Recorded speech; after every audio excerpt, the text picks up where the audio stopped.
On the night of Saturday, November 13th, 2004, in a tiny city called Craig, Alaska, all the people who were attending the Chamber of Commerce banquet suddenly stood up and broke into applause for 48-year-old Lori Waterman. Lori was sitting at a table in the back of the room. She was tall with short brown hair and her skin was very pale, but at this moment, her cheeks were flushed red with embarrassment as she looked around at all the familiar faces smiling at her. Lori knew almost all of the 1,300 residents in Craig, Alaska from her many years as a community volunteer and special education teacher's aide. And Lori definitely knew everyone at this banquet because she had helped her friend organize it. From the podium, Lori's friend told the room that she couldn't have put on this event without Lori, and that Lori was really the one person in Craig, Alaska that people could always count on if they needed help with anything. Lori stood up and smiled sheepishly and waved to all the people in the room as they continued to cheer for her. Lori wished her husband, Doc Waterman, had been there to see this, but unfortunately, he was hundreds of miles away in Juneau, Alaska, on a business trip for the weekend. Lori's husband was a prominent real estate agent. Still, Lori had the feeling that this was her lucky night. She had won the raffle for a fleece jacket earlier in the evening, and by the time the dinner wrapped up at about 10 p.m., so many people had thanked her personally for all her help through the years that she truly felt appreciated and celebrated. At the conclusion of the banquet, Lori hugged her friend who she had planned this banquet with, and then said she would see her again the next day after church. Both Lori and her friend were on a committee that helped raise money for an international Catholic event for young people. The friends hugged one more time, said goodbye, and then Lori turned around and headed for the parking lot. Lori drove her purple minivan to her peach-colored house at 604 Ocean View Drive. With its spectacular view of the bay, the 3-bedroom, 3-bath house was one of the nicest in town. But to Lori, the house always felt a bit empty whenever Doc was away. And also, this night, Lori and Doc's 16-year-old daughter, Rochelle, was also out of town at a volleyball tournament in Anchorage. So tonight, Lori was going to be all alone. As Lori headed upstairs for the night, she walked past Rochelle's bedroom and thought about the fight they had had right before Rochelle left town with her volleyball team. Lori had seen the all-black outfits that her daughter was packing for this trip and asked Rochelle why she couldn't bring something a bit more cheery. Lori was not a big fan of the goth stylings that Rochelle had adopted over the last year, but Lori's daughter just rolled her eyes at her mother as soon as she began talking about her outfit. Then Lori also told her daughter that she didn't really like the shaggy 20-something-year-old guys that Rochelle had been hanging out with recently. They seemed polite, but Lori felt like they were just too old for Rochelle, and they also didn't seem ambitious enough for an honor roll student like Lori's daughter. One of them even lived in his mother's basement. Rochelle had cursed at her mother when Lori had said some things about her friends, and at that point, Lori was furious and she just couldn't contain herself. Lori began complaining about all the time Rochelle spent on her computer, specifically all the time that Rochelle spent publicly embarrassing her family on the computer. Rochelle was a blogger whose blog, called My Crappy Life, often harshly criticized the people in her life and referred to their town not as Craig, Alaska, but as Hell, Alaska. This online journal really upset Lori because she wanted to give her daughter the best life possible. But the blog's title, My Crappy Life, really made Lori feel like she had failed as a mother. But perhaps what bothered Lori most about the blog was that Rochelle had made their mother-daughter friction public. Once, Rochelle had written about coming home from school and proudly telling her mother that she had scored a 92 on a Spanish test, but she had said her mom, Lori, ignored her grade completely and just told her she should go to fat camp. But that wasn't even true. Lori had told her daughter that maybe she should eat healthier, but never once mentioned fat camp. This fight they got into had ended with Rochelle theatrically throwing even more black clothing into her suitcase and Lori storming out of her room.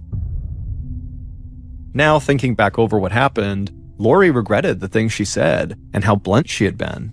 She still disliked the gloomy clothes, the two old friends, and the rude-seeming blog, but she really wished she had not offended her daughter. So, while Rochelle was off at her volleyball tournament, Lori had written her a letter, expressing how sorry she was that they had been arguing lately. Lori said that she hoped they could get back to the way things used to be when they were closer. Lori had left this note on Rochelle's nightstand, knowing she would find it when she came home, and Lori hoped it would help reset their relationship. Lori walked down the hall into her and Doc's bedroom and changed into her nightgown. She brushed her teeth and got ready for bed. As she took off her wedding band and engagement ring, she thought about Doc, wishing her husband did not have to travel so much for work. Doc was a dozen years older than Lori, and not far from retirement age. Lori had hoped that he'd start throttling down his workload, but lately it seemed that Doc had been busier than ever. But Lori couldn't help but wonder if maybe there was another reason why Doc was staying away so much. She knew her husband had a wandering eye. People had made innuendos to her about that before. Lori tried not to listen to the gossip. She knew Doc could be a flirt, but she was sure he would never actually cheat on her. Still, on this night, when Lori was already feeling insecure about her relationship with her daughter, the rumors about her husband's supposed affair really nagged at her. Lori slipped into bed around 11 p.m. She grabbed the TV remote from the bedside table and turned on the TV.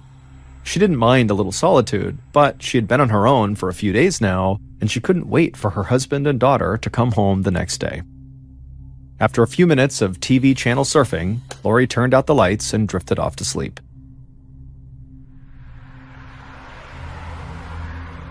At 3:30 p.m. the next day, which was a Sunday, Doc Waterman and his daughter Rochelle drove towards their house. They had been in different cities over the weekend, but their paths had crossed at the airport, and so they headed home together. Like Lori, Doc was a highly respected figure in town. The Vietnam War veteran had his struggles, including the lingering effects of post-traumatic stress, but he'd managed to build a family and a career as the top real estate agent on the whole Prince of Wales Island, which is where Craig, Alaska was, which is one of the biggest islands in the entire United States. Doc steered his car down Ocean View and turned into his driveway. He then opened the garage door to park, and immediately he noticed that his wife's purple minivan was gone. Doc had expected Lori to be home to greet them, but then again, she was always busy, even on a Sunday. Doc figured she must be out running an errand or attending a meeting. And at this point, Doc was actually far more concerned about his daughter, Rochelle, who had sprained her ankle during her volleyball tournament. And so Doc helped his daughter limp into the house and upstairs. Rochelle hobbled into her room and sat down on her bed. She looked over at her nightstand and she saw the letter her mother had written her. She unfolded it, and as she started to read, she began to cry. She hated how much she and her mom had been fighting, and she too wished things were different. Eventually, Rochelle wiped the tears away and put the letter down. Meanwhile, Doc walked into the kitchen to check the messages on the answering machine.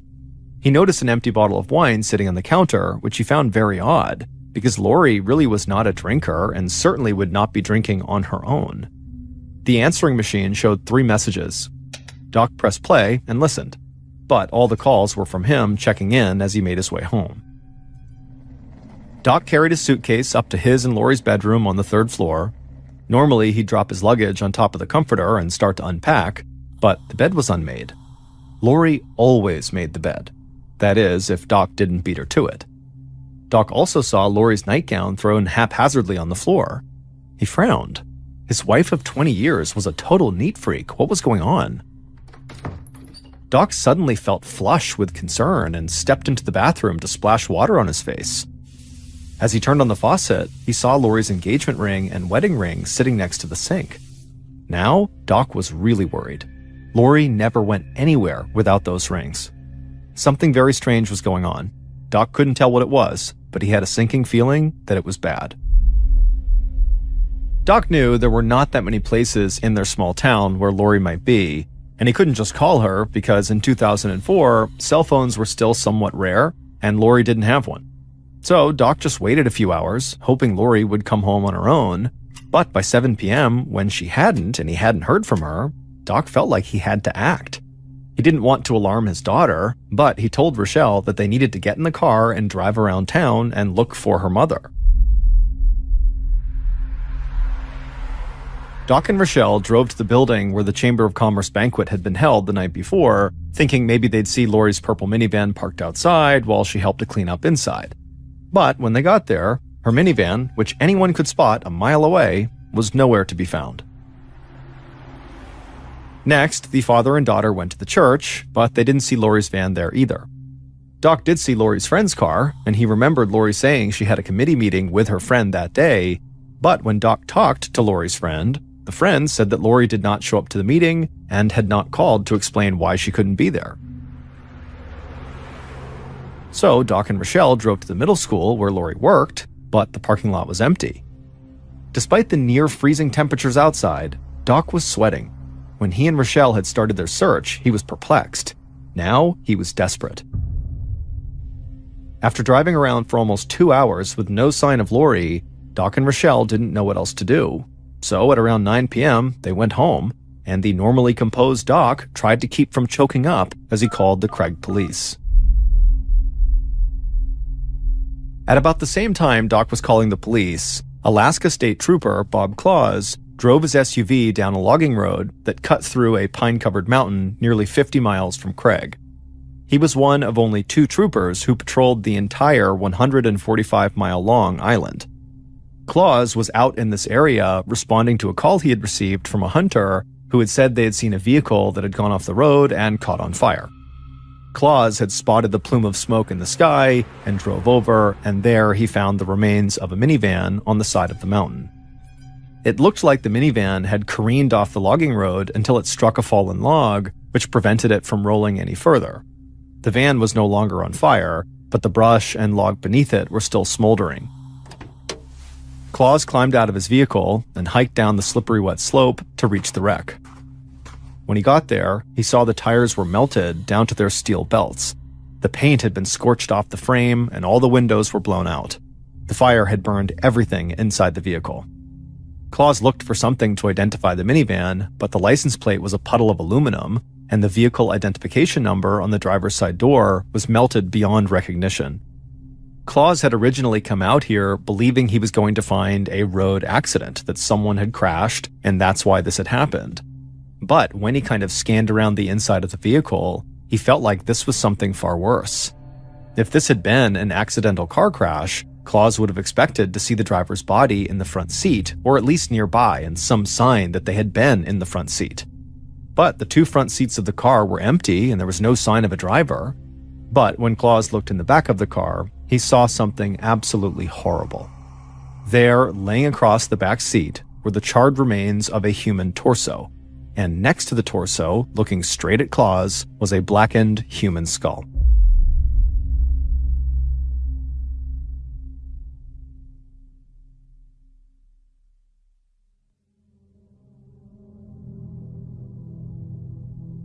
Claus didn't want to move the vehicle or disturb its contents until help arrived, so he radioed his partner and asked him to stay with the minivan while he called his lieutenant in Craig, Alaska.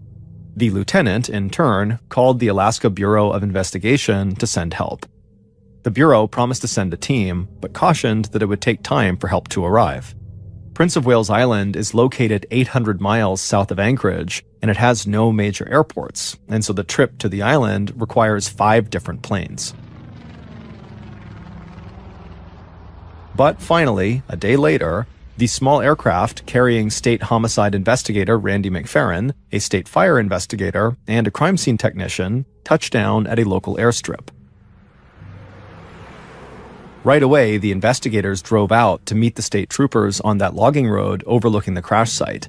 And when they got there, McFerrin peered down at the wreck, while the fire investigator immediately began taking pictures from the seat next to him. McFerrin, a former Army infantry officer, was an experienced investigator who had led 8 homicide investigations by himself. McFerrin got out of the vehicle and shook hands with Trooper Bob Claus. Claus was relieved to see heavy hitters from Anchorage on the scene. Claus had handled all kinds of cases over his career, but this case seemed far more complex than his 2-man station could handle. Claus told McFerrin that they had received a missing person report the night before from the husband of a woman from Craig, a community activist named Lori Waterman. As he said Lori's name, Claus grimaced because he knew Lori really well. His daughter was friendly with her daughter, Rochelle, and like most people in town, Claus liked both Lori and Doc Waterman.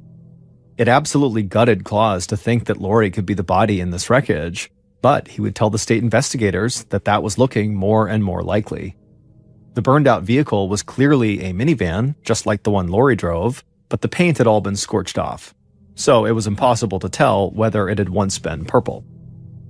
Claus led McFerrin and the fire investigator down the slope to get a better look at the wreck.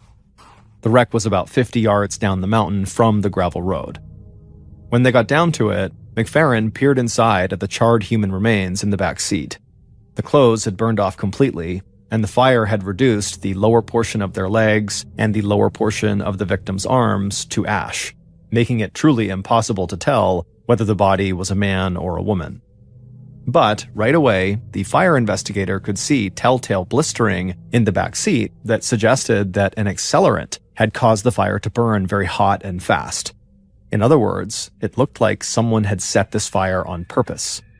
And adding credibility to that theory, the investigators couldn't find any skid marks on the road, suggesting the driver of this vehicle had never tried to stop. And when people are about to crash, they hit the brakes and they skid, but in this case, there was none of that. McFerrin sighed and looked over at Claus and said, whoever was in this car was murdered. He figured the fire was an attempt to destroy evidence. And whoever had set the fire had very nearly succeeded, because the human remains that crime scene technicians removed from the van weighed just 33 pounds. The rest of that body was just gone. McFerrin ordered the technicians to put all of the human remains into an evidence bag and ship it to Anchorage for an autopsy. Claus arranged for a tow truck to take the wrecked minivan to a nearby garage for further analysis. But as they moved the vehicle, McFerrin found the metal tag from the dashboard that had melted off during the fire, and amazingly, he could still read the minivan's identification number on this tag. And so within minutes, investigators knew exactly who owned this wrecked minivan.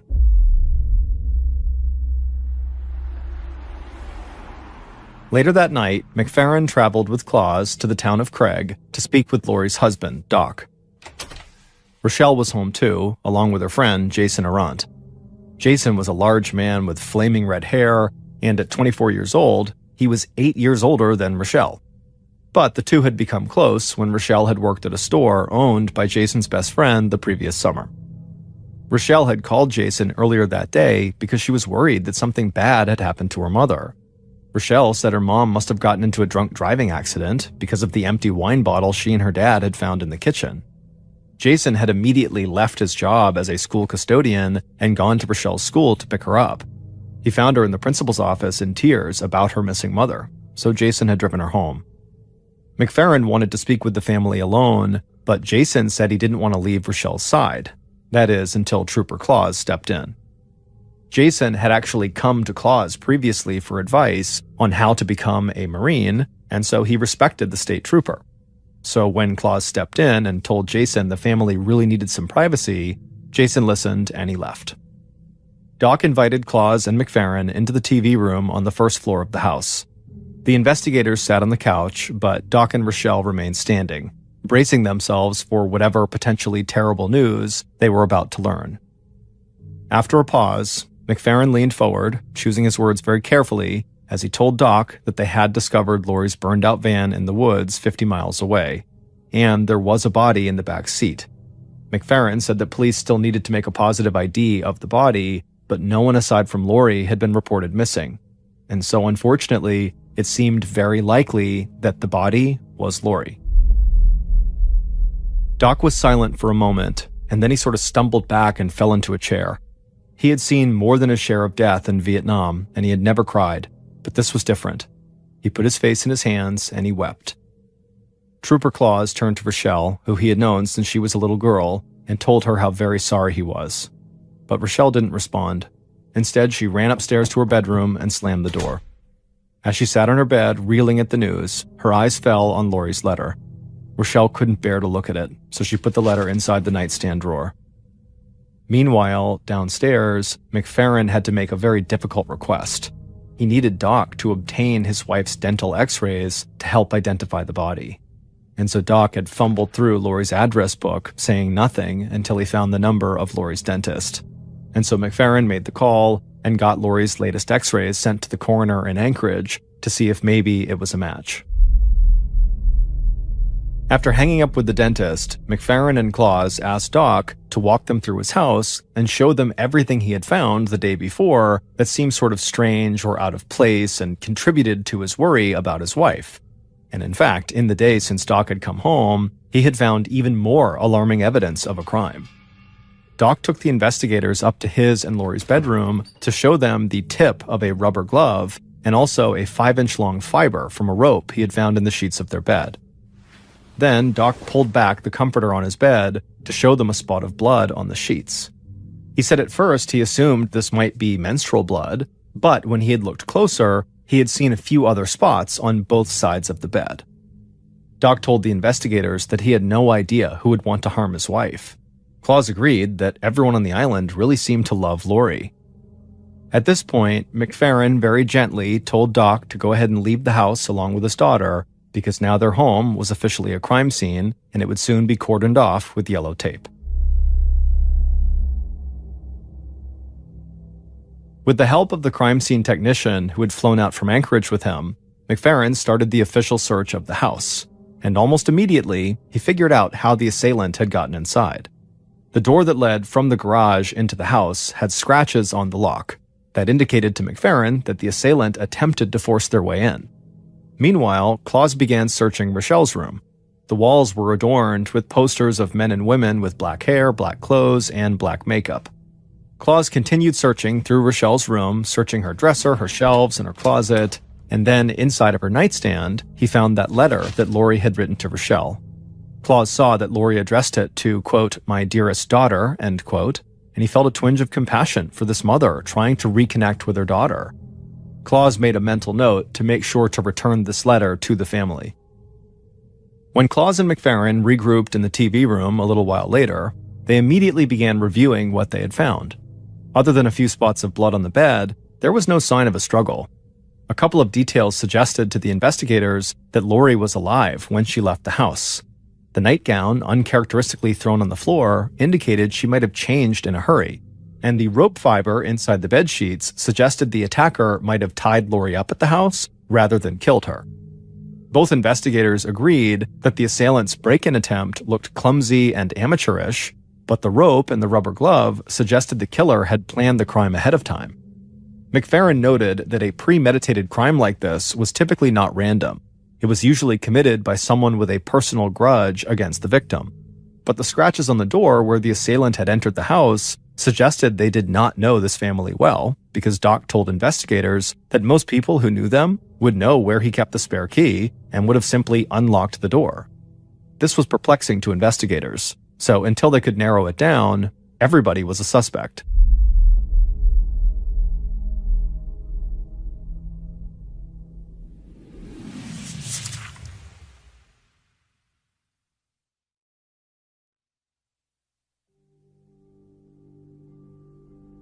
Statistically, the most likely person to have murdered Lori was her own husband, so McFerrin started with Doc.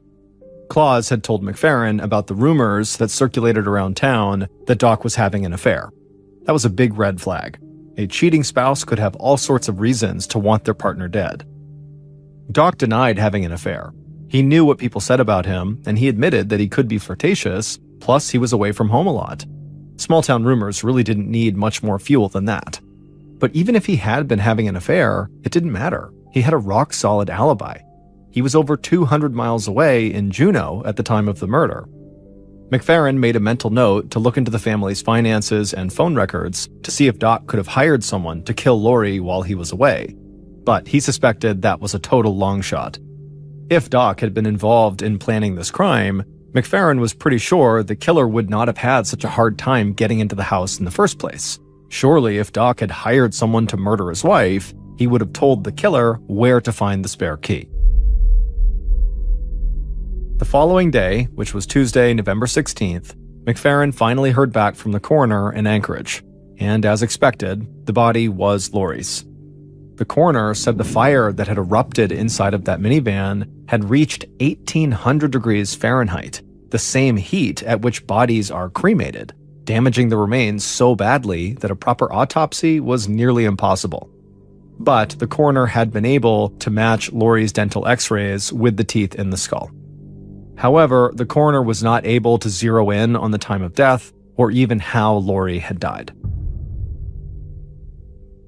McFerrin looked into Doc's bank accounts and found no indication of any money transfers, cash withdrawals, or suspicious gaps in income that could suggest he was trying to hide or transfer funds. and the family's phone records were totally mundane, no unknown numbers or unusual late-night calls. McFerrin eliminated Doc as a primary suspect, and he was eager to talk further with Rochelle, hoping she might shed some light on who might want to hurt her mother. A few hours after the coroner had identified Lori's body, McFerrin picked up Rochelle at her house and drove her to the police station for an official interview. On the short drive, McFerrin tried to make Rochelle feel comfortable, telling her about his own daughter, who was just a few years older than her and in college. Rochelle's eyes were red and puffy, but she seemed to relax and talked about a trip to Germany she and a friend had been planning to take the following year. The pair eventually got to the small police station, and there, McFerrin escorted Rochelle through the small station to a small, windowless interview room. Once they sat down inside, Rochelle said she spoke to her mother just before the Chamber of Commerce dinner on Saturday night. She said her mom seemed excited about the event, and she was looking forward to Rochelle and her father coming home. Rochelle also said that her mom basically got along with everyone. In fact, Rochelle admitted that she, herself, was likely the only person who regularly butted heads with Lori. And even that was nothing major. Most of their arguments were over the way Rochelle dressed or the way she painted her nails black. McFerrin then picked up Lori's letter and read it aloud to Rochelle, and then asked her what could have inspired her mother to write it. Rochelle admitted that her mother did not like some of her friends because they were too old in her mother's eyes, and so they had argued about that. She said her mom especially disliked Jason, her friend who had been at the house when investigators had first visited, but Rochelle said her mom just didn't understand. Rochelle said that her mom was convinced that Rochelle was dating Jason, but Rochelle said she was not. He was just a good friend, nothing more. McFerrin would ask Rochelle several more questions, and he would eventually learn about her blog, which also was a point of contention in Rochelle and Lori's lives. But eventually the interview came to an end, and overall, nothing major really came out of it. However, McFerrin was interested to look more closely at Rochelle's blog. So he drove Rochelle home, and then he and Claus went back to the station, and they sat down at a computer, and they loaded up Rochelle's blog. The blog was pretty harsh. Rochelle complained about her mother a lot, even calling her nasty names like psycho bitch. But both McFerrin and Claus were fathers to girls around Rochelle's age, and they were well aware of the friction that can grow between teenage daughters and their mothers. And so nothing in Rochelle's blog struck either detective as anything more than a typical teenage girl's diary, well, except for the fact that the blog was public. And so they wondered if maybe somebody reading Rochelle's blog had become really fixated with Rochelle's conflicts with her mother. And so the investigators decided to scour Rochelle's electronic communications for any unusual or alarming messages. The next morning at the breakfast table, Claus talked to his daughter, who was good friends with Rochelle. And his daughter said the students were in complete shock that Rochelle's mother had been killed. Murders almost never happened in their tiny town, and certainly not to her friend's parents. But then Claus's daughter told him something interesting. She told him that Rochelle spent a lot of time around three people in particular. There was Jason, there was also Jason's friend, Brian Riddell, and there was Rochelle's ex-boyfriend, 16-year-old Ian Lendrum, so three guys. And apparently Rochelle and these three guys would all play video and fantasy role-playing games together, and Claus's daughter said that sometimes these three guys would just show up unannounced when she, Claus's daughter, was trying to hang out with Rochelle alone. Claus's ears pricked up at this. Rochelle had not mentioned that she had an ex-boyfriend. Claus called McFerrin and told him they needed to speak with Ian Lendrum right away.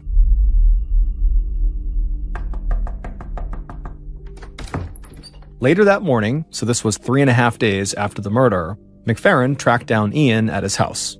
The teenager had just woken up, but McFerrin noted that Ian was not surprised to see him. Ian said that everyone on the island had been talking about Lori's murder. McFerrin followed Ian into his kitchen and sat at the small round table. Ian poured 2 cups of coffee, handed one to McFerrin, and sat down across from him. Ian said that he had seen Rochelle after she and her dad had searched for Lori around town. Ian said he hadn't known anything about Lori's disappearance, but he'd gotten worried about Rochelle because she wasn't answering her phone, and so that night he'd just gone over to her house to check on her. But right after saying this, Ian immediately jumped up from the table and rushed over to get sugar for their coffee. And to McFerrin, it seemed like Ian was really nervous.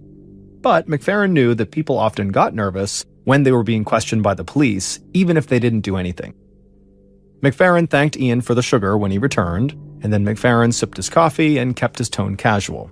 He was watching for signs that Ian was hiding something. He asked Ian about his history with Rochelle, and Ian blushed a bit, but then he said that yes, he had dated Rochelle for a while, but they had broken up a year earlier. However, they had remained close friends. McFerrin asked Ian about the two older guys, Jason and Brian, who also hung out with him and Rochelle. Ian told McFerrin that he and Rochelle were both very good friends with the other two guys. Brian owned the shop where they often played video games, and his buddy Jason often joined in. Ian also admitted to McFerrin that Rochelle's other teenage friends did not really hang out with her when Jason and Brian were around. Ian thought Jason rubbed the girls the wrong way. McFerrin had met Jason briefly. Jason had been with Rochelle when investigators had gone to their house. But now McFerrin really wanted to talk to Jason again to see why this young man might rub the girls the wrong way.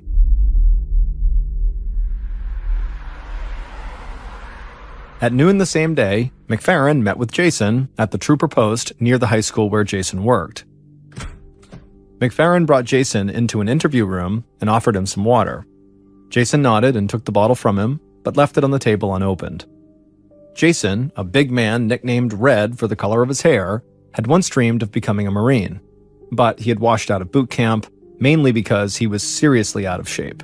So Jason came back to the small town of Craig, got a job as a high school janitor, and moved into his mother's basement. He also began hanging out at his buddy Brian's computer shop. As Jason and McFerrin talked, Jason spoke slowly and very carefully. He said he had previously dated Rochelle, something Rochelle never mentioned in her discussion with McFerrin. That was pretty strange, McFerrin thought. But Jason said that their romance did not last long because it caused way too much trouble for Rochelle at home. McFerrin couldn't be sure if Jason was telling the truth about dating Rochelle or if that was just male bluster, but Jason's claim did suggest that he was well aware that Lori disapproved of him hanging around with her daughter. And McFerrin started to wonder if maybe Jason had wanted to get rid of Lori because she got in the way of his relationship with Rochelle. McFerrin asked Jason what he was up to on the night of the murder, and he would say that he had been with his friend Brian at his place playing video games. They'd both been drinking, so Jason said he had just crashed there overnight. Eventually, the interview ended, and McFerrin let Jason go home for the day, but McFerrin still had a lot of unanswered questions about this young man. But as it would turn out, McFerrin would not have to wait very long to talk to Jason again. A few hours later, at 5:30 in the afternoon, Trooper Claus was sitting at his desk when his phone rang. Claus answered, and he heard a frantic voice on the other line. It was Jason, and Claus could barely understand what he was saying. Claus told Jason to take a breath and then asked what was going on. Jason shouted into the phone that he was at the school where he worked and he'd just been attacked by a man with a knife. Claus hung up the phone and immediately told McFerrin about the call. The two investigators raced over to the school, and when they arrived, they found Jason sitting on the bleachers by the football field. He was in tears as he told them that a man had snuck up on him by the dumpsters and held a knife to his neck. Jason said the man had warned him to stay away from Rochelle, or there was going to be another accident. Then the man ran the knife across Jason's neck. Jason showed the investigators a red mark that the serrated blade had left on his skin. Claus and McFerrin exchanged looks that expressed their doubts. They had been suspicious of Jason before because of his hidden romance with Rochelle, but his conduct now just seemed bizarre. He had no witness to back up his story, and the wound on his neck looked totally superficial and was likely self-inflicted. So the investigators wondered if this was a misguided attempt to distract them by introducing a new mystery suspect. McFerrin quickly pressed Jason for a description of his attacker. Jason claimed he didn't get a good look at the man, but McFerrin said that seemed highly unlikely. The attack happened in broad daylight. Surely Jason would have seen something that could help them identify the assailant. Jason's voice got softer as he tried to grasp for details. He was fumbling, which meant he was vulnerable. So McFerrin dropped any pretense that he believed what Jason was saying. He told Jason flat out that he thought he was lying. Jason looked like he had just gotten the wind knocked out of him. He was quiet for several seconds, then he let out a deep sigh and admitted that it was true. No one had attacked him. He had cut himself. Now, McFerrin knew he had the advantage. So he narrowed his eyes, stepped a bit closer to Jason to kind of intimidate him, and he told Jason that he thought he was also lying about another story he had told police.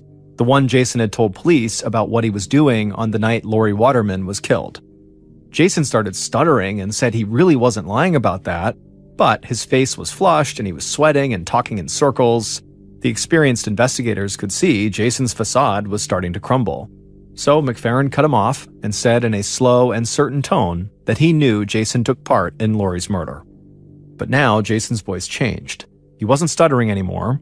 He spoke with urgency, like what he was saying was true and he needed them to believe it. He told the investigators that they really didn't understand. They did not know what Lori had done to deserve what happened to her. She was not this perfect person everyone thought she was. Then the big red-headed man looked right at McFerrin and he said he did not kill Lori, but he knew who did.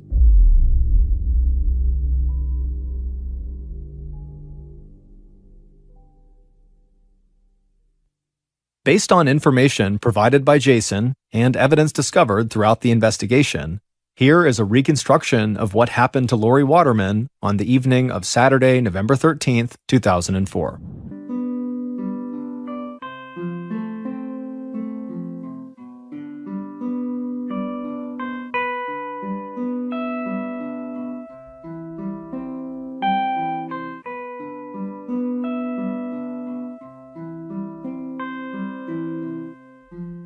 Not long after midnight, the killer stared at himself in the bathroom mirror. He picked up an electric razor from the counter, flipped it on, and methodically shaved off his bushy brown beard.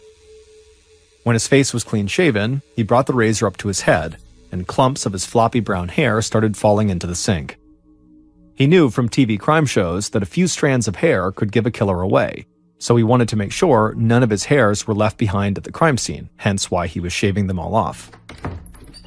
A little before 1 a.m., the killer walked into his bedroom and grabbed a trash bag off the floor. Then he threw a bunch of supplies, including a roll of duct tape, a bristly old rope, and a bottle of wine, into that bag.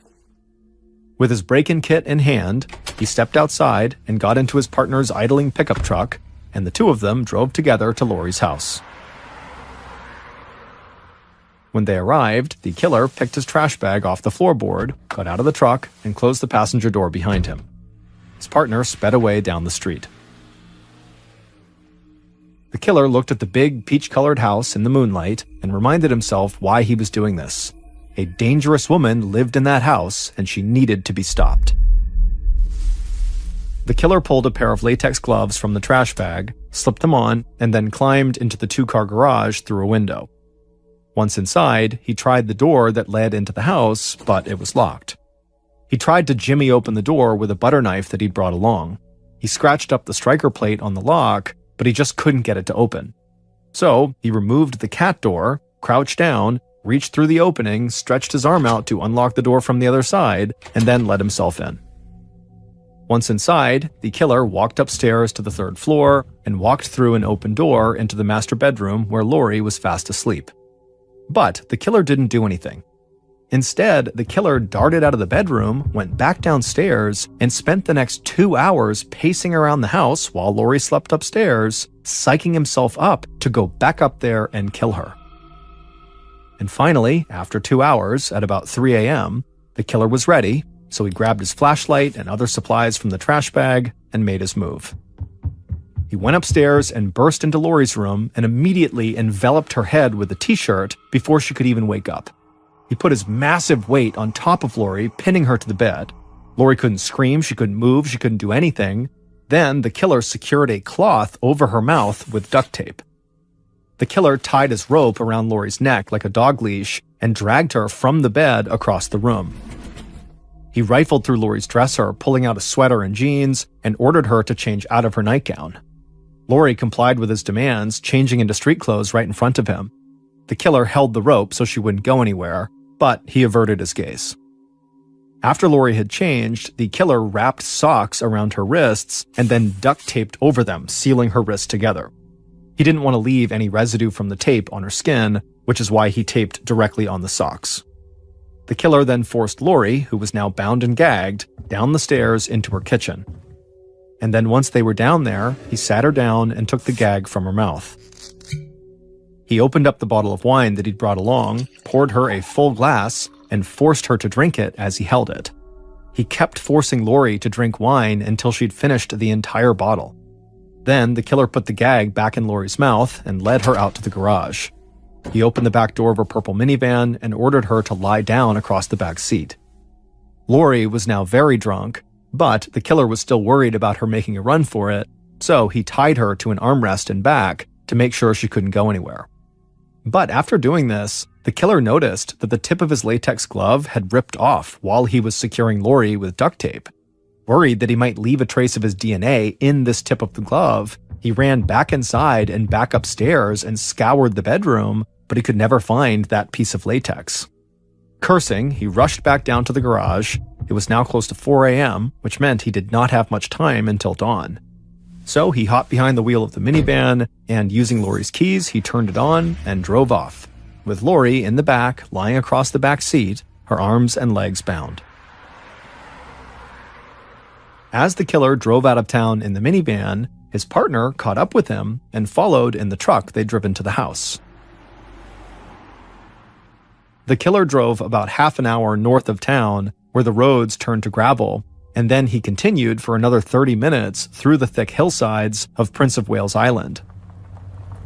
Finally, he pulled over by a creek and pulled Lori out of the car. As for his partner, he parked his truck not far behind them. The killer then put a garbage bag on the ground and laid Lori on top of it to keep her from getting dirty. Getting dirt on Lori's clothes was not part of the plan because he wanted it to look like Lori had had a drunk driving accident. And so, with Lori in place on the trash bag on the ground, the killer crouched over Lori, wrapped his massive hands around her neck, and attempted to break it. He heard a crack, but Lori didn't die. Instead, her gag had slipped off. Lori, breathless and drunk, tried to say something to the killer, and the killer was horrified at the sound of Lori's voice. So he just raised his flashlight over his head and swung it as hard as he could against Lori's neck a dozen times, but Lori just kept on breathing. Desperate to finish the job and just get out of there, the killer pinched Lori's nose and covered her mouth with the cloth, suffocating her. Lori struggled as best as she could to get free, but she was bound and gagged and totally intoxicated, and she was way smaller than the killer, and so she was no match. Lori's breath finally gave out, and she died laying on the ground in the middle of nowhere. The killer checked Lori's wrist for a pulse, and when he couldn't find one, he concluded that she was dead.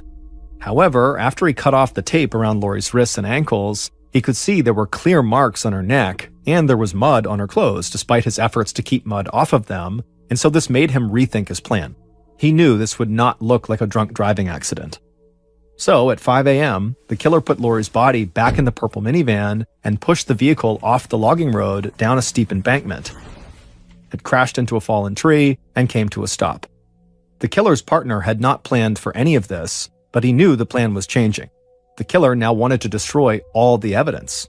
So the partner grabbed a jerry can of gasoline from the truck and rushed over to the killer. The killer then poured that gasoline on the ground, on Lori's body, and all over the minivan. Then he backed away, lit a match, and tossed it onto the gasoline trail leading to the minivan. In 30 seconds, the vehicle had exploded with flames. But there was nobody around to hear it or see it except the killer and the partner. The killer and his partner ran back to the truck, and the two of them drove into town just before the sun started to rise. Once the killer got back to his place, he played some video games and tried to calm down, while his red-haired partner got ready for his janitor shift at the high school. And before he headed to work, he got a phone call from Lori's daughter, Rochelle, and she wanted to know how everything had gone earlier that morning. Jason, who had told police he did not kill Lori, was technically telling the truth. However, he was the partner who drove the truck and helped plan the murder. His friend Brian, who was also friends with Rochelle, had been the one who actually carried out the murder. However, these two were not acting alone. It turned out Rochelle had had sex with both Jason and Brian, and as a result, both of them would do anything for her. For months, Rochelle had complained to them about her mother. over pizza and video games. She would tell them how Lori hated the way she dressed and took offense at Rochelle's adoption of Wicca, the nature-based religion associated with witchcraft. But most of all, Rochelle would tell them that her mother was really upset about her, Rochelle, hanging out with Jason and Brian. Her mother was afraid that Rochelle could marry someone like them, leading to a dead-end life instead of realizing her true potential. But Rochelle also critically told Jason and Brian that her mother physically abused her, slapping her and even hitting her with a baseball bat. She said her mother also threatened to sell Rochelle into prostitution. But none of Rochelle's stories of abuse were real. They were dark fantasies fueled by real-life mother-daughter friction.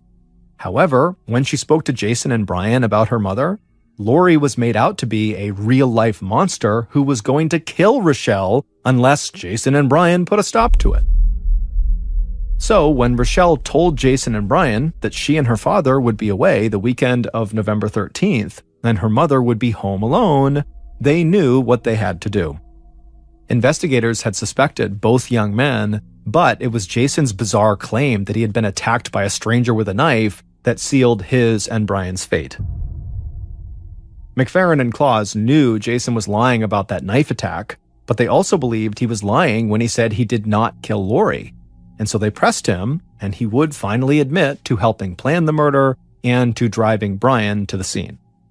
So, in exchange for a lesser sentence, investigators got Jason to wear a wire and record Brian talking about the murder. And sure enough, on this wiretap, investigators would hear Brian describe basically everything that happened and who played a role, and so they had enough to arrest both young men and Rochelle. Brian was found guilty of first-degree murder and sentenced to 99 years in jail. Jason pled guilty and got a 50-year sentence for his role in planning the murder. As for Rochelle, she actually pled innocent, insisting that she told Jason to stop Brian from going ahead with the plan, but either Jason never relayed the message to Brian, or Brian just ignored it. In 2011, Rochelle was found not guilty of murder, but was found guilty of criminally negligent homicide. The jury found that even though Rochelle did not take part in her mother's murder, she clearly knew what Jason and Brian were planning and did very little to stop them. Rochelle served 3 years in prison and was released in 2015. She moved to Florida, where she revived her My Crappy Life blog and continues to maintain it.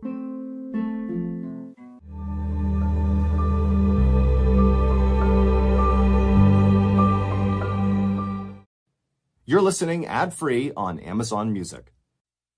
On March 25th, 2009, Sergeant Jimmy Edmonds responded to a robbery call at a house in a quiet suburban neighborhood in Georgia. Now, Edmonds thought he was just going to investigate a routine break-in, but once he stepped foot inside of that house, he discovered the most violent crime scene he'd ever witnessed in his entire law enforcement career.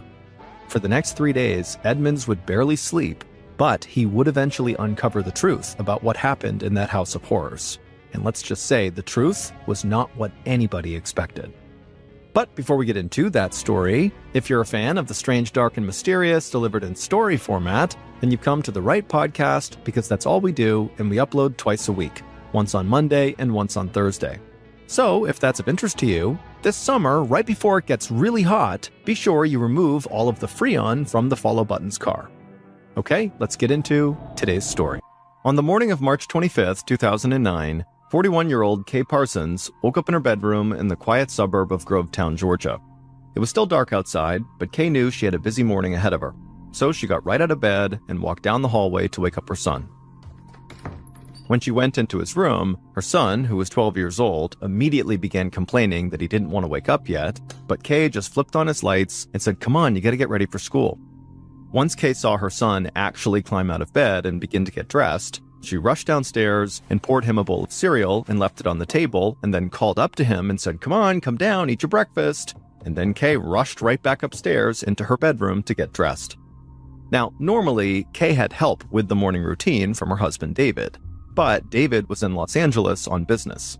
David was a career military man who had become a successful civilian contractor after retirement, which meant David worked for the military, but he was not actually a member of the military. And generally speaking, civilian contractors with the military make a lot of money. David's work at a nearby army base is what had brought the family to Georgia 4 years earlier, and his job had allowed them to buy their beautiful 2-story, 4-bedroom home. But the trade-off with David's financial success was that he often had to travel for work, leaving Kay to manage on her own. Most of the time, Kay was perfectly happy to take on everything at home by herself because she knew David was doing his part for the family in other ways. Kay and David had been together since they were in high school, and people who knew them said they had the kind of partnership that made other couples jealous. They seemed to function as this perfect unit, and they always knew how to help the other. But the truth was, behind the scenes, Kay and David were not perfect, and lately they had been going through a really rough patch. They'd been getting in these horrible fights, and then after the fights would end, they would just ignore each other for long periods of time. And so as Kay rushed around her bedroom getting dressed for the day, she couldn't help but feel kind of resentful towards David for not being here that morning to help her. But Kay quickly told herself she was being foolish. Even though they were fighting, she knew the reason David was gone was for work. He was there to help the family, and so she couldn't really be resentful about it. Once Kay was finished getting dressed, she ran to her son's bedroom and grabbed his backpack, and then went back downstairs to the kitchen. When she got there, her son said he was done eating, so Kay handed him his backpack, then she grabbed his empty cereal bowl and put it in the sink, and then she picked up her white leather handbag off the counter and took out her car keys. Then Kay stopped herself because she knew she was running around like a maniac, and she took a breath and then looked over at her son and smiled. Even when she and David were not getting along, they still made sure their son always felt like their house was filled with love and happiness. Kay's son smiled back at her, and then the two of them walked to the garage and got into Kay's car. Kay pulled out of the garage onto Hot Springs Drive, her quiet neighborhood street. And as she did, she looked over at the house next door, another beautiful brick home strikingly similar to her own. And in many ways, Kay and her family's lives in Grovetown were directly connected with that house next door. On the day that Kay, David, and their son had moved in, their next-door neighbors, Becky and Tony Sears, and their 5 kids, had dropped by with food to welcome them to their new home. From then on, the two households became inseparable. The adults played tennis together, one of the Sears boys was on the same baseball team as Kay's son, and the two families had vacationed together. Becky even got Kay a job at Healing Hands, the physical therapy clinic where she worked. And not long after Kay and Becky had begun working together, they joined Weight Watchers together. And Kay gave Becky a lot of credit for helping her meet her weight loss goals. Every day, Becky wanted to compare weights and discuss who had lost the most. It made Kay anxious, but she had to admit, peer pressure worked. But in recent weeks, Kay had been so caught up in the problems she was having with her husband that she really hadn't even spoken to Becky. And as Kay drove past Becky's house that morning, she wished she could go back in time to when everything had seemed so perfect. After Kay dropped her son off at school, she went to a McDonald's drive-thru. Even though Kay was a part of Weight Watchers and was trying to lose weight, when she was really stressed out or rushed, she often treated herself to fast food. Kay quickly ate her McDonald's breakfast in the car as she drove back home. She was in a hurry because her handyman, Mitch Cozart, would be arriving at her house soon. Mitch was coming by to repair the back door. But as Kay drove, she was thinking about other projects she might ask him to take care of while he was already at the house. And Kay was still lost in her own thoughts about what she was going to ask him to do when she pulled back into her 2-car garage at around 7:15 a.m. Kay got out of her car and walked into the house carrying a half-finished cup of McDonald's coffee and an empty fast food bag. And within seconds of stepping foot inside of her house, Kay heard a loud crashing sound in the kitchen. It sounded like something breaking. Kay had no idea how anything could be falling in her kitchen, and so she quickly rushed around the corner to see what was going on. But what she saw in the kitchen was the last thing she expected. At 8:30 a.m., Kay's handyman, Mitch, walked onto Kay's front porch and rang the doorbell. He knew Kay was expecting him, so he was surprised when no one answered the door. After a few moments, Mitch pulled out his flip phone and called Kay, but Kay didn't pick up. Mitch peeked in the windows of the home, but he couldn't see anyone inside the house, so he walked around to the back. He was there to fix the elegant French doors that were in the back of the house, and so he figured he could at least take a look at the job while he was waiting for Kay. But when Mitch came around the corner of the house and actually saw these French doors, he froze, because one of the panes of glass in the French doors was completely shattered and the French door was open. He called out for Kay from the outside, but no one answered. Mitch had seen enough cop shows to know that he did not want to go inside this house himself and potentially leave fingerprints or footprints, and so instead, Mitch grabbed his phone again and he called 911 to report what appeared to be a break-in. But as Mitch was talking to the 911 operator, he noticed this young man with black hair sitting on the other side of the road on this rock, just staring at Mitch. And then as soon as Mitch got off the phone, the young man with black hair called out to him. Mitch walked across the street towards him, and as he did, he could see the young man looked pretty shaken up. When Mitch finally reached the young man, he told Mitch his name was Michael Bowers, and he lived next door to Kay, and he was actually Kay's friend Becky's oldest son, who was from a previous marriage.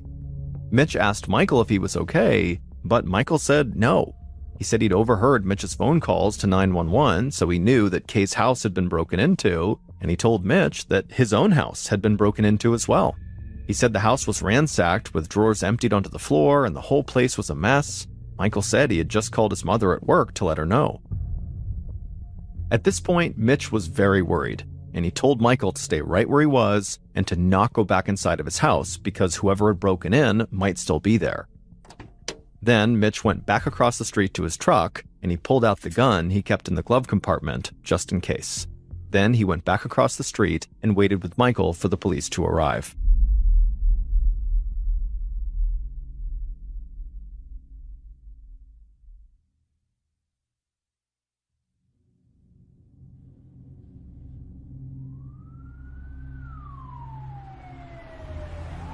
A few minutes later, Sergeant Jimmy Edmonds of the Columbia County Sheriff's Office arrived at Kay's house. His office had received 2 calls within minutes of each other to report break-ins in neighboring houses on Hot Springs Drive. Edmonds thought just 1 break-in would be very unusual for such a quiet, low-crime neighborhood, but 2 break-ins? Something strange was going on. Sheriff's deputies arrived on the scene soon after, and at that point, Edmonds walked around the house with them to the back door with the shattered glass. But before Edmonds even went inside the house, he saw an ominous sign. He could clearly see blood on the kitchen floor. Edmonds turned back around and looked at the deputies and made sure they saw the blood too, and they nodded, and then Edmonds led them into the house. And immediately Edmonds saw the blood trail went all the way out of the kitchen and down the front hall. And the blood was not just on the floor. There was also blood spattered all over the walls too.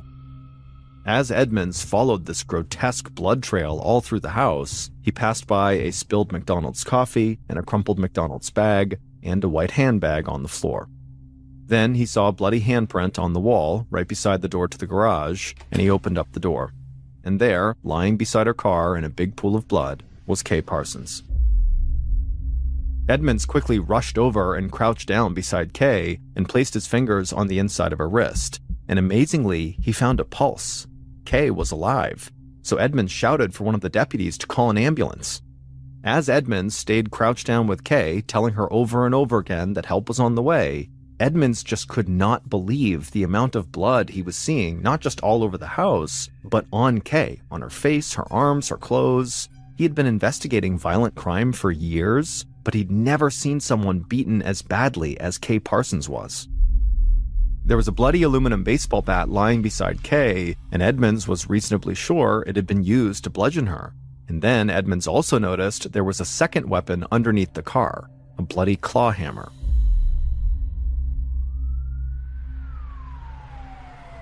Seconds later, the ambulance finally arrived and Kay was rushed to the hospital. And as soon as she was gone, Edmonds led a room-by-room search of her house. And at first glance, it looked to Edmonds like Kay must have come home and interrupted a robbery in progress. The house was a complete mess upstairs and downstairs, as though someone had run through the entire house, searching every single drawer as quickly as possible. But the sheer brutality of the attack on Kay made Edmonds think this could be something else. I mean, what kind of burglar would suddenly begin bludgeoning someone to death with a hammer and bat just because they interrupted them? And so this just felt like a deeply personal crime to Edmonds, not just some random robbery. At some point during the room-by-room search, Edmonds stepped away and performed the grim duty of calling Kay's husband, David, to tell him what happened. Now, Edmonds didn't really go into any details over the phone. He just told David that he would need to fly home from Los Angeles immediately. David could tell obviously something terrible had happened, and by the time he hung up, David was reasonably sure that his wife had been badly injured. So he booked the first flight back to Georgia and rushed to the airport.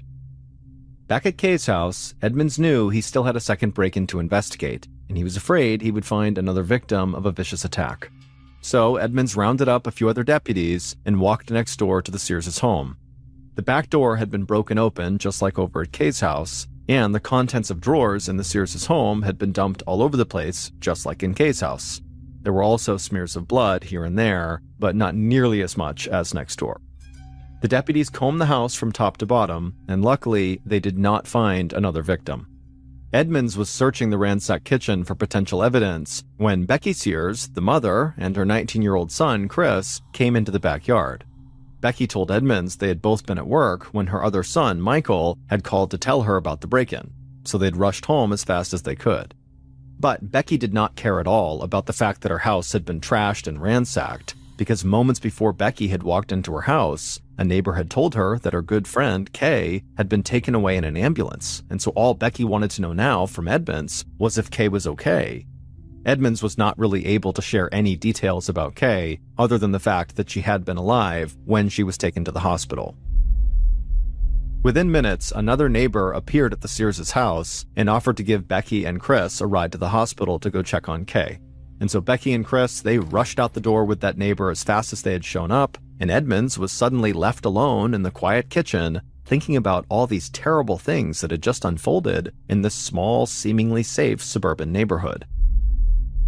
Edmonds figured Kay's house must have come first, and the person who broke in killed Kay, and then they must have come over to Becky's house next, but still had Kay's blood on their hands. And so that was why there was blood in both houses, despite there only being a victim in Kay's house.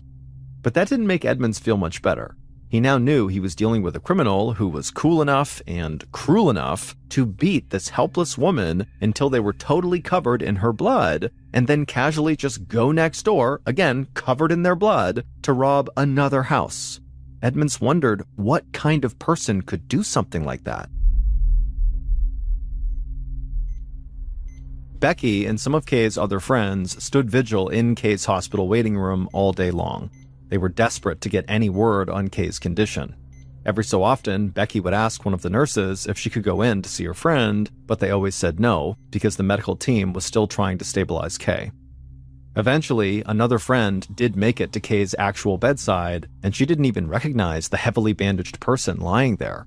Kay's face was grotesquely swollen, and she was attached to all kinds of tubes and wires that were keeping her alive. The nurse wouldn't answer when the friend asked if Kay was brain dead. Finally, late in the afternoon, Kay's husband, David, arrived at the hospital straight from the airport. Sergeant Edmonds and other officers escorted David past Kay's friends to Kay's room, and they let him go in there all by himself. Seconds later, from beyond the double doors, Kay's friends heard David begin to sob. Kay had just died. Some of Kay's friends began to weep when they heard David crying, but Sergeant Edmonds had a different reaction to David. He wondered if David's loud display of grief was just a bit too much. He couldn't quite put his finger on it, but Edmonds got the sense that David was just performing for an audience. While Edmonds was at the hospital, members of his investigative team had gone door to door all throughout Kay's neighborhood to try to get more information about what happened. But unfortunately, so far, they'd come up with nothing. Nobody in the neighborhood had heard or seen anything unusual between 7 and 8:30 a.m. that morning. So after Edmonds got back to the sheriff's department, he decided he would just bring in all of the people who had been at the crime scene one by one. And he started with Kay's handyman, Mitch. Once Mitch arrived at the station, Edmonds and Mitch would sit down across from each other in a small interview room. And Edmonds watched Mitch right away fight back tears as he recounted showing up at Kay's house and finding the smashed glass in the back door. Edmonds was initially skeptical of Mitch's story. After all, this guy had just happened to show up at the house right after Kay had been attacked. But Mitch would show Edmonds some emails that made it clear Kay really had been expecting him at her house at 8:30 a.m. that morning. And when Edmonds had searched Kay's house earlier, he hadn't seen any sign that Mitch ever went inside. So for the time, Edmonds decided Mitch was not a major suspect. But just when Edmonds was starting to think Mitch would have nothing useful to offer, Mitch began talking about the young man with black hair who was sitting on the other side of the street who had overheard his 911 call. The young man had told Mitch that his name was Michael and that he was Becky's oldest son. The mention of Michael made Edmonds' mind start racing. He had learned through his initial investigation that Becky's oldest son had a history of drug problems. The 22-year-old had once been a heroin addict.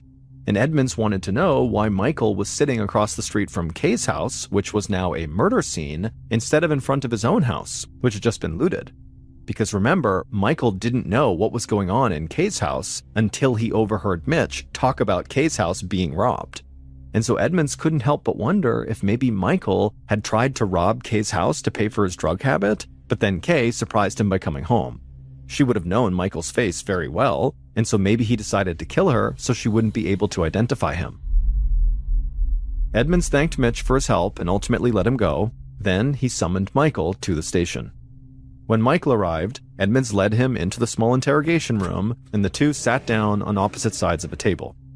Michael was quiet and very polite, and as he sat there, he absently ran his hands through his dark black hair. Edmonds was very blunt, and he asked Michael if he was still using drugs. Michael admitted that he was. He said he was still fighting his heroin addiction, and in fact, that day, he had used methadone to try to curb his heroin cravings. Methadone is a medication that's often used to help people reduce or stop their use of heroin or other opiates. And so because Edmonds had wondered if Michael went to Kay's house to rob her to pay for drugs, Edmonds began to zero in on where Michael had been before the handyman Mitch had discovered the break-in at Kay's house. Michael stayed calm and polite.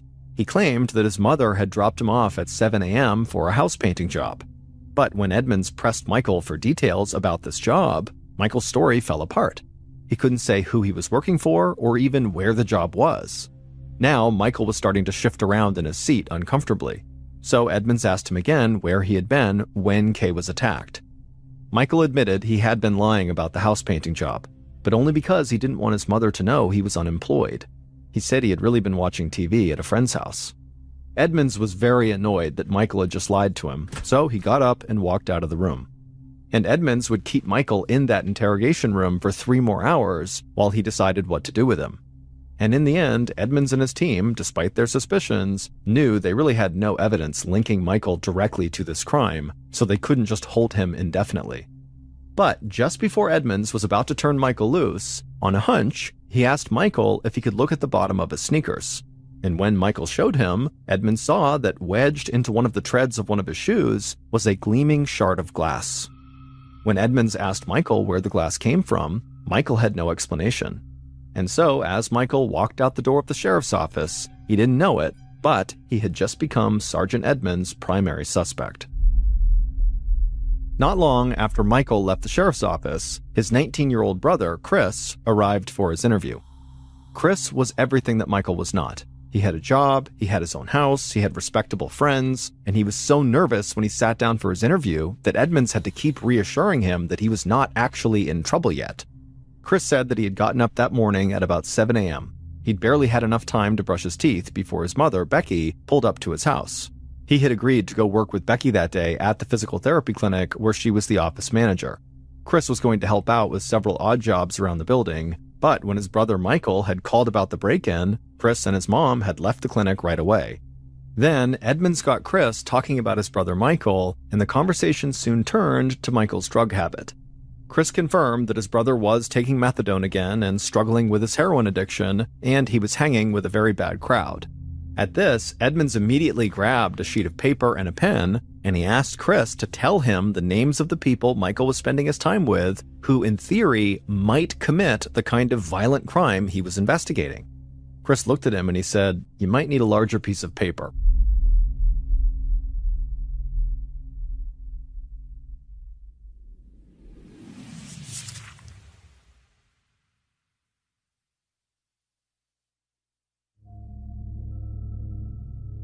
By midday on March 26th, so 24 hours after Kay had been discovered, Sergeant Edmonds was totally exhausted because basically he hadn't slept for the last 24 hours.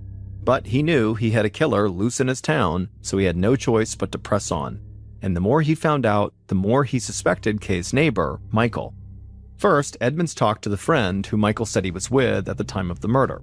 In a recorded conversation at the sheriff's office, Michael's friend emphatically said that he and Michael really had been watching TV together when Kay was attacked. But the friend offered to take a polygraph test right then and there, and he failed. Then, later in the afternoon, Edmonds called the owner of the physical therapy clinic where Kay's friend Becky worked, and the owner told Edmonds that Becky's son, Michael, had once stolen a company checkbook and written about $800 in bad checks before he was caught. The owner said he had agreed not to call the police after Becky had promised him that her son Michael would never step foot in the clinic again. But Edmonds still wondered whether the seemingly very laid-back and low-key Michael really had it in him to commit such a totally violent crime on this woman who seemed totally defenseless. But the evidence really was increasingly against Michael.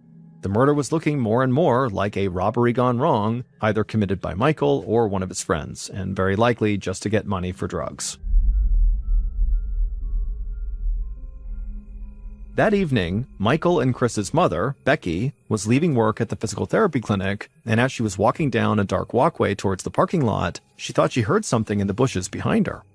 Becky turned around to see what the noise was, and she was totally startled to see a man wearing black clothes with a white baseball cap standing there in the bushes. Becky froze, and the man just started shouting at her that he wanted his money. Becky said she had no idea what he was talking about, but the man clearly was not playing around because he raised a gun and started waving it right in Becky's face. But Becky really didn't know anything about any money and so kept saying, I don't know. Finally, the man seemed to have enough, and he lowered the gun from Becky's face to her left leg, and he fired it right into her left shin. The bullet glanced off the bone and grazed Becky's right ankle. She felt a sharp pain rushing through both her legs, and she collapsed to the ground. As Becky lay there stunned and bleeding, staring up, waiting to get shot again, the man actually lowered the gun and said next time he was going to shoot her right in the face. Then the man just turned and ran off into the darkness. Becky, who was totally in shock and had no idea what was going on, still managed to grab her phone in her pocket, and she called 911. After an ambulance arrived and took Becky to the hospital, sheriff's deputies searched the nearby woods for the shooter. They didn't find him, but all of them assumed one thing. This attack was not random. This shooting had to be connected to the break-ins on Hot Springs Drive and to Kay's murder. Becky was resting comfortably in her hospital bed when Sergeant Edmonds arrived to speak with her. Becky seemed perfectly fine to talk about what happened, and she would give Sergeant Edmonds a very detailed account of her attack. But when Edmonds asked her if there was any way her son Michael could have had something to do with this shooting, she was very quick to reject it. Edmonds speculated to Becky that perhaps her son Michael owed the shooter drug money, so the shooter was taking it out on Michael's mother. But Becky would respond by saying no, her son used to owe people money, but he didn't anymore. He didn't have debts anywhere. Edmonds could see this line of questioning was likely going nowhere, because Becky, despite her situation, seemed to be very set on protecting her kids, which makes sense, even if her son was guilty, she's going to protect him. So Edmonds decided to try a new tactic. He asked Becky if she had any relationship troubles. Was there anyone in her personal circle who might want to hurt her? Becky didn't answer. She turned away from Edmonds and just kind of stared off into the distance. Then, without looking at him, she told him that she had a terrible secret that she had to get off her chest. Then, Becky told Edmonds she had cheated on her husband. She said her husband was a truck driver, which meant he was away a lot, and during his absences, she had turned to another man for comfort. But she insisted the affair was over and that she and her husband were working out their issues now. Edmonds had a lot more questions, but right at that moment, nurses began coming in and out of Becky's room to check on her. So, for the time being, Edmonds just kind of let the topic slide without even finding out who this other man was who Becky had been romantically involved with. The next morning, March 27th, Edmonds was hoping that his third cup of coffee might finally wake him up. His investigation was only a few days in, but Edmonds had been going nonstop. Just then, Sergeant Edmonds' phone rang, and so he picked it up, and before he could even call out a greeting, the person who was calling him said they had information about Kay's murder that he needed to hear. Edmonds asked who the caller was, but they would only say they were close to Becky and her family. Then the caller said they knew who Becky was having an affair with. It was Kay's husband, David. The caller said the neighbors, Becky and David, had been having the affair for 6 months before the murder, writing love letters back and forth and hooking up all over town.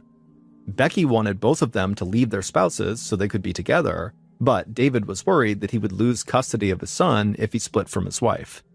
After the anonymous caller hung up, Edmonds desperately wanted to talk to Kay's husband, David, but he knew he would have to wait until after Kay's funeral, which was that afternoon. At Kay's funeral, David was surrounded by loving supporters who had no idea that he had been cheating on his murdered wife. But one of Kay's closest friends couldn't shake the feeling that David was acting strangely for a man at his wife's funeral. When she had given David a hug, he told her that he was sorry and that he never wanted this to happen. The friend didn't understand what that meant, but she didn't think it was the right time to ask. At the end of the service, David, Becky, and all of Kay's loved ones looked on with sorrowful expressions as 6 pallbearers carried Kay's casket out of the church. Then the pallbearers put the casket into a hearse for the trip to the cemetery. David walked with his son to a waiting car that would follow the hearse, but Sergeant Edmonds approached and stopped them. Edmonds took David by the arm and quietly told him that they needed to talk right away. He said he understood that the family was obviously grieving, but really this couldn't wait. Edmonds asked David to come to the station right after Kay was interred. That evening, David looked emotionally raw and weary when he sat down across from Edmonds in the small interrogation room at the sheriff's station. Edmonds then told David point blank that he was in serious trouble and that he would not be doing his son or his family any good if he lied right now to the police and ended up going to jail. David seemed to know what this was about, and he nodded in agreement. Then Edmonds asked him about the affair with Becky, and David definitely saw this coming because right away he just began confessing. David said his affair with Becky had started about 6 months earlier when she had flirted with him on the tennis court. They had been playing doubles against Becky's husband and Kay when Becky had made a bad shot. She had leaned in close and said to David that she was playing badly because he was distracting her. Not long after that, the two began meeting at his house, her mother's house, or in their cars like it was some kind of high school romance. David said that he and Becky had pledged their love for each other, but he was just not ready to upset his own marriage. He worried that if he got divorced, Kay would take their son far away from him and prevent him from seeing him. So David and Becky's affair remained secret. But then David said he had broken things off with Becky a month before Kay's murder. David had told Becky they couldn't be together, at least until his 12-year-old son had graduated from college. David said that Becky was devastated, but she had accepted his decision and decided instead to focus on her own relationship with her husband. And Becky really had begun working on that relationship with a bracing dose of honesty. She admitted to her husband that she had been having an affair with their neighbor, David, and her husband did not take it well. He was shocked and furious, and he immediately called Kay to ask if she knew that her husband, David, was having an affair with his wife, Becky.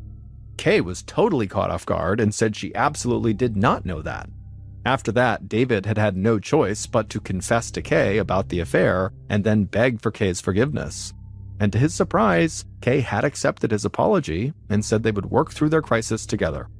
But Kay had said she would not have her family living next door to Becky any longer. She wanted to sell the house immediately. Kay had also quit her job where she and Becky worked together, and she vowed never to speak to her former friend again. David said he was done speaking to Becky too, and that he was ready to make a fresh start. When David finished talking, Edmonds just stared at him for a second, and then looked down at his notes. Edmonds had all of David's cell phone records, and he knew that David had continued talking to Becky after their supposed breakup, including a call that lasted nearly 2 hours on the night before Kay's murder. And when Edmonds brought this up to David, that clearly David had just lied to him about his real relationship with Becky, David's face turned beet red, but he pressed ahead again. He admitted he had spoken to Becky numerous times after the breakup, but it was just to see how she was holding up. But on the night before Kay's murder, when David was in Los Angeles on business, he admitted that that long conversation he had had with Becky had turned sexual. And on that call, they had both admitted that they still had strong feelings for each other. Edmonds said that could explain the call David made the night before the murder, but David had also called Becky right around the time Kay was bludgeoned to death, so Edmonds wanted to know what that call was about. David said he had only talked to Becky on the morning of the murder because at the time he'd been worried about his wife. Kay hadn't picked up when he had called her, so kind of out of desperation, he had just called Becky to see if maybe she had heard anything about Kay. Edmonds didn't say anything back to David, but inside, he wondered if the real reason David had called right at that time was to find out if his wife had been murdered yet. David seemed to know exactly what Sergeant Edmonds was thinking, so David quickly denied having anything to do with Kay's death. He said the last thing he would ever want to do was take his son's mother away from him. Before David could say anything else, Edmonds cut him off and said, desperate people do desperate things. At this, David just kind of hunched over and fell silent. It was now dark outside, and the interview had gone on for 3.5 hours. Edmonds stood up, stretched, excused himself, and walked out of the room. Then, once he was outside the room, he watched from the other side of the one-way glass as David started to cry. And as he cried, all they could hear David saying to himself was, "Everyone is going to blame me." Edmonds knew David had been in Los Angeles at the time of Kay's murder. But after this meeting with David, he thought David could have been involved in some way. After all, David's wife was murdered, and the woman he'd been having an affair with was in the hospital from a gunshot wound. Later that evening, Edmonds was at his desk when he received a very strange call from an inmate at the county jail. The inmate said he knew who killed Kay Parsons. Edmonds asked why he should trust a guy who was in jail at the time when Kay had died, so how could he possibly know the truth? And the inmate just said Edmonds really needed to trust him because before he ended up in jail, Kay's killer had asked him to help with this murder. Edmonds was reasonably convinced that this guy had real information, but the inmate made it clear to Edmonds that he wanted to give him the information in person. So Edmonds hung up and he immediately headed to the jail. And Edmonds was waiting inside of an interview room when guards escorted in a middle-aged man dressed in pink jail sweats and flip-flops. The inmate did not hold anything back when he spoke to Edmonds, and by the time Edmonds left the county jail, he had multiple new leads to follow up on. And within days, those leads would pay off, and the police would finally figure out who had killed Kay.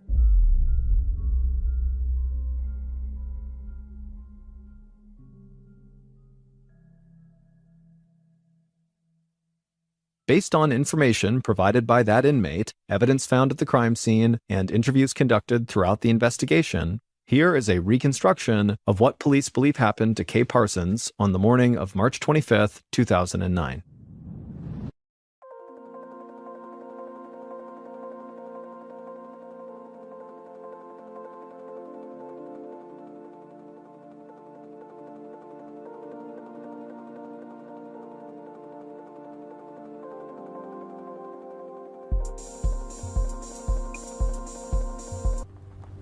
At around 7:15 a.m., the killer saw Kay's car driving down the street towards her house. So the killer quickly darted around to the back of Kay's house to those French doors. The killer had a claw hammer in their hand, and so after looking around to make sure nobody could see them, they raised that hammer and then smashed in one of the glass panes on the French doors. Then the killer reached in through the opening, unlocked the door, and stepped inside of Kay's kitchen. Now, at the same time this was happening, Kay actually was entering the home through the front door. And so the killer figured Kay must have heard the glass shattering. So the killer just kind of clutched their hammer tight and waited to see what Kay would do. A few seconds later, Kay walked into the kitchen to see what was going on, and she saw a person standing there carrying a hammer, and so naturally she began to scream. Before Kay could turn and run, though, the killer leapt at her and swung the hammer wildly. Kay immediately threw her arms up to protect her head and her face, but the killer just kept beating her arms with the hammer over and over again until she lowered them, at which point the killer began smashing Kay in the head and the torso, and blood began spraying everywhere. Kay stumbled backwards out of the kitchen, barely conscious, but somehow she managed to turn and actually run away from her killer. The killer was totally shocked that at this point Kay was still on her feet, and so for a second the killer just stood there watching as Kay kind of stumbled down the hallway.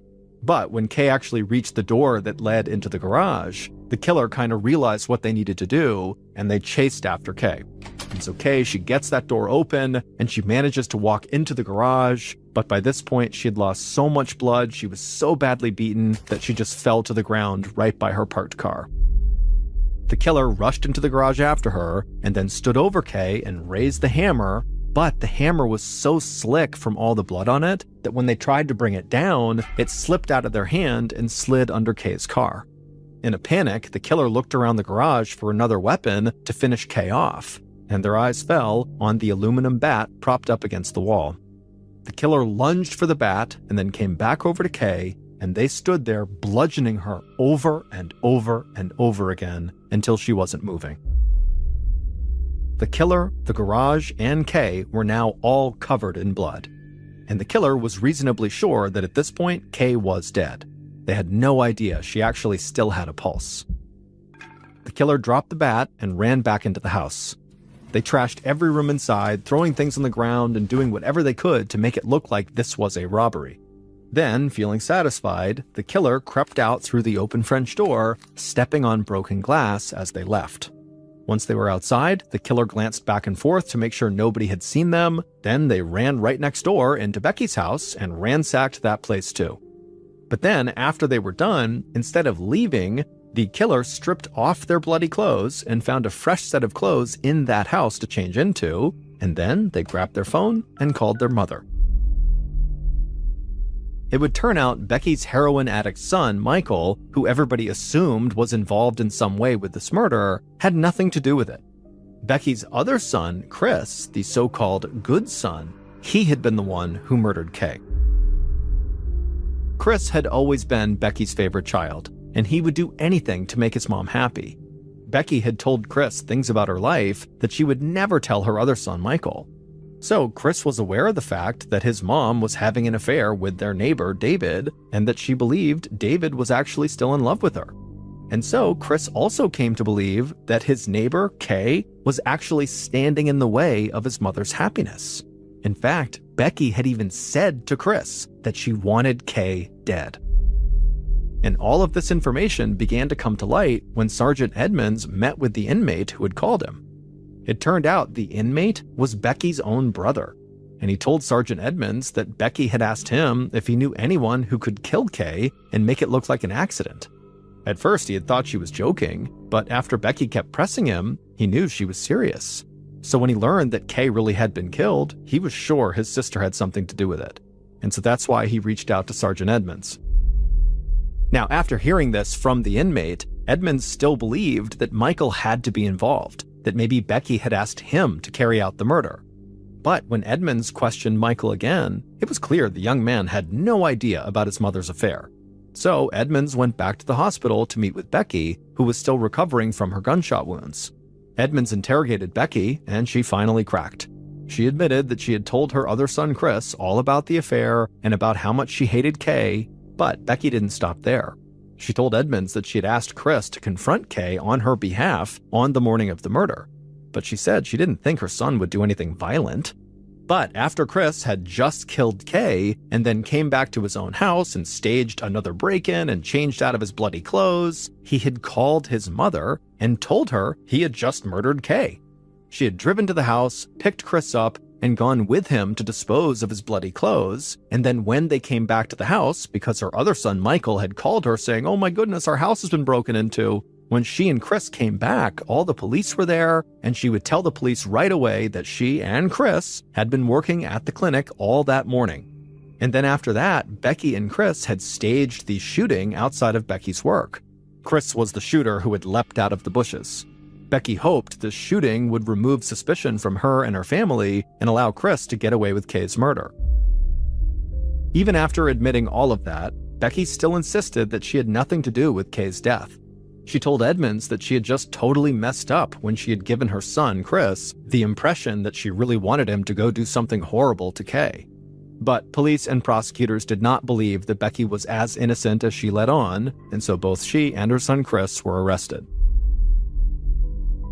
In the end, Becky and Chris pleaded guilty to the murder of Kay Parsons in order to avoid the death penalty. Both are now serving life sentences without the possibility of parole.